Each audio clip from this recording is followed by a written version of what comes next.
Hey guys, it's Jeff from Pressure Luck.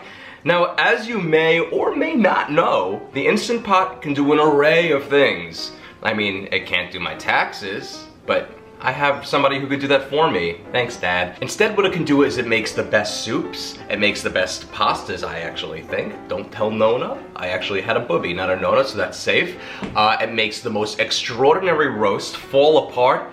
And guys, obviously rice. And in that category, risottos. I know, risotto? Risotto is one of those things that so many people dread making because it's such a babysitting job when you're making it on the stove. And I am here to tell you, the Instant Pot is worth the price alone to make the most amazing, creamy, easy, self-sufficient risotto that's ever been risottoed.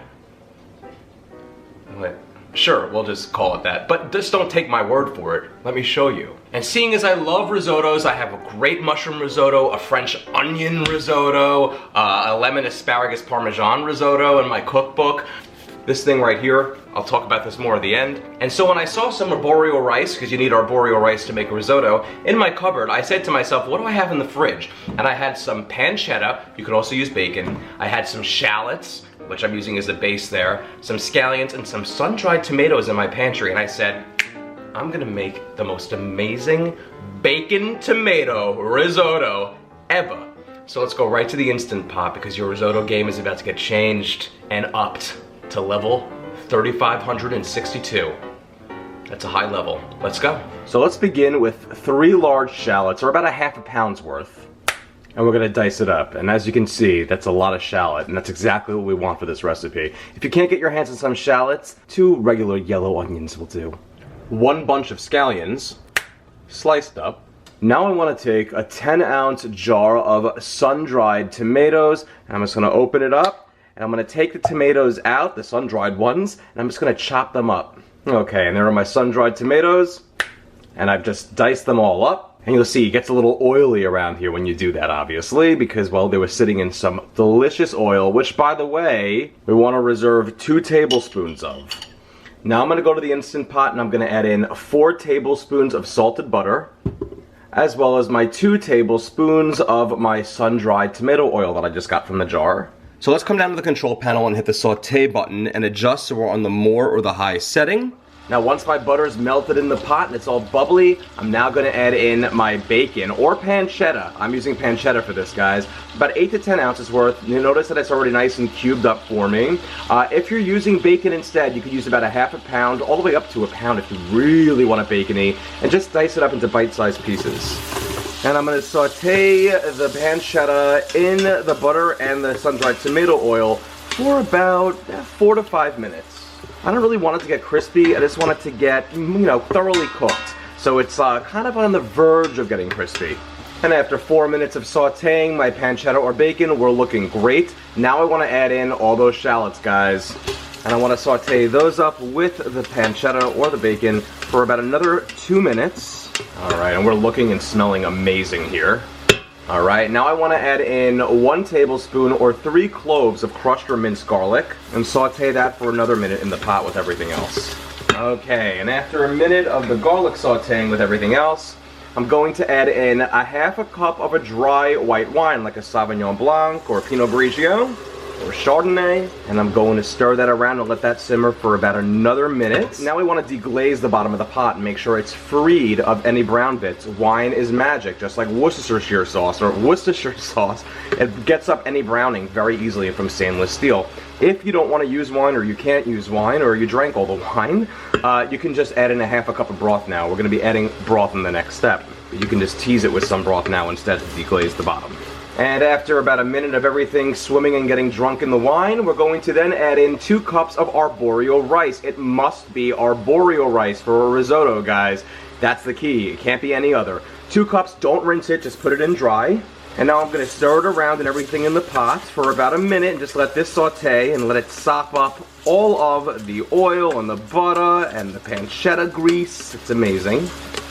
Alright, and after a minute of that, we're going to add in 4.5 cups of a broth of your choice. I'm using 4.5 cups of garlic broth. You can use chicken broth, you can use beef broth, you can use vegetable broth, whatever you want. if you used half a cup of broth already for the wine in place of the wine, you're gonna still add in 4.5 cups because we want 5 cups of liquid. And now I'm gonna season this up with 1.5 teaspoons each of seasoned salt. I use Lawry's and dried thyme, as well as a teaspoon of black pepper. And if you want it a little bit spicy, which I love, I'm gonna also add in 1/2 teaspoon of crushed red pepper flakes. A little bit of this stuff goes a really long way, but if you want more, you can add up to a teaspoon or however lucky you're feeling that day with your mouth. Just remember, what goes in must come out. And I'm gonna stir everything up in the pot, make sure it's all combined. And again, if you don't want anything spicy in there, simply leave out the crushed red pepper flakes. All right, start everything up nice and good.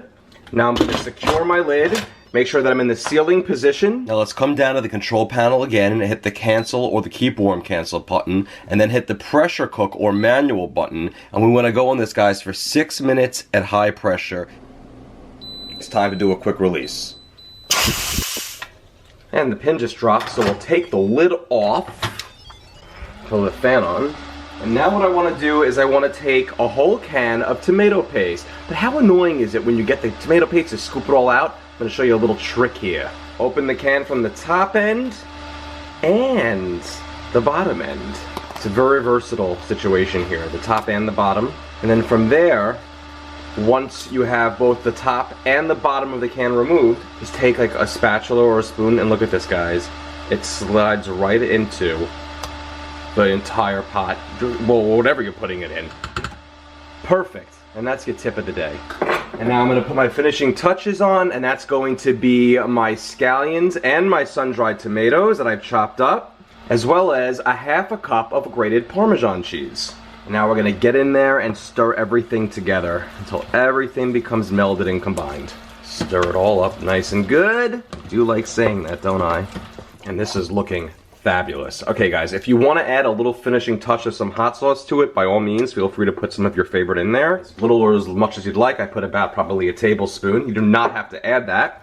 You could also add more crushed red pepper flakes if you want it spicy. And this is totally optional, but if you want your risotto creamier even, you can add in some boursin or any spreadable herb cheese you'd get in the fancy charcuterie section of the market where the nice cheeses are. You can get it in wholesale cups for a great price, and you can just stir that right in. You definitely do not need to add that into this. It's gonna give it a nice creamy finish. And just stir that in until it gets totally melded into the risotto. And there it is, guys. Some seriously creamy, outrageous, delicious bacon tomato risotto with some creaminess to it. Look at this. Oh man, just look at this. Absolutely glorious. All right, let's try it out. And here we go, putting it into a bowl here. Fill it up nicely. Oh, this is gonna be so good. And if I want to, I could top it off with a little bit more Parmesan if I'd like. Maybe a few more scallions even, just to make it look all pretty for garnish. Don't you like that word, garnish? All right, guys, and there it is. Some seriously amazing bacon tomato risotto. Here we go. Oh, look at this. Look at all the tomato and the bacon and risotto. This is surreal. Wow. What a risotto this is. Oh my gosh, look at this. It's gorgeous. It's so pretty, the colors. The way this dish looks is exactly how it tastes. Like a delicious, sassy, zesty, bacony, sun-dried tomatoey treat. Oh, I love the scallions in there too. And all the shallots, which basically dissolve into nothing now, create such an amazing, rich undertone of flavor here. I feel fancy when I say stuff like that, like undertone, as if I'm like some person like judging on the Food Network. Guys, this risotto is divine, and the best part, literally, as amazing as it tastes, is there's no babysitting whatsoever. It is done so easily and to such creamy perfection. It's gonna be creamy even if you don't even add that boursin. Save yourself some calories if you don't want to, but I love it in there. I love mixing it in there with it. It's so good. Here's a nice piece of bacon too and some sun-dried tomato. Everything complements each other absolutely perfectly.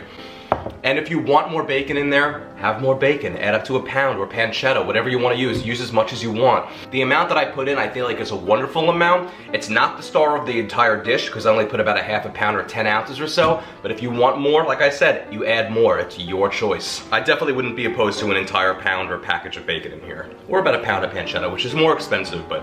Yo, Richard, he's working right now. I'm gonna make him try this. Try this out.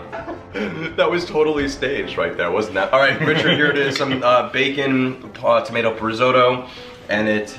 bacon tomato? Yeah. Looks good, whatever you want to call it. It gives it a nice glisten to it. This is phenomenal. It's like bacony. It's got some spice to it. Yeah, there's sun-dried tomatoes in there. There's tomato paste at the end for a nice finish. If you wanted to add a creamy finish, you know what I like to add to that, which I did. We don't even have to say the word anymore. But it's not overpowering with the bacon. Like in the beginning, when you saute the bacon, it releases all the grease, and that's what gives a nice base for the foundation of the flavor. That was very wordy. But you enjoying it? You yeah, this is really good. Yeah, it's a good one. I'm really proud of this one, guys. It's rich. It's good and rich and cheesy and bold and full flavor. Bacony. What can I say? Like, do I need to say more? Richard approved. And if you didn't, I just would edit this right out of the video. All right, well, thanks for, you can take the rest of that with you. Take a little souvenir, enjoy while you finish your work. Bread. You want some bread?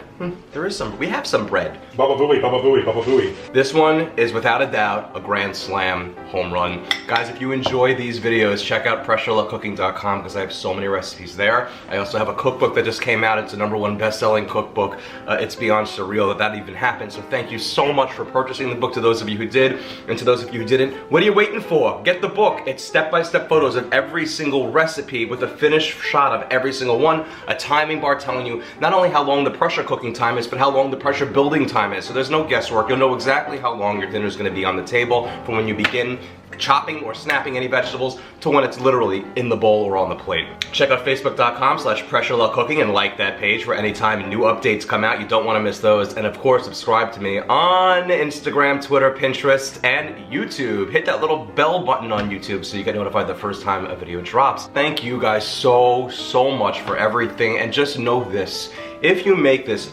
bacon tomato risotto, well, you'll be bringing home more than the bacon. You'll be bringing home lots of smiles to people's faces that night. And probably some fighting over who's gonna get the last scoop. Enjoy.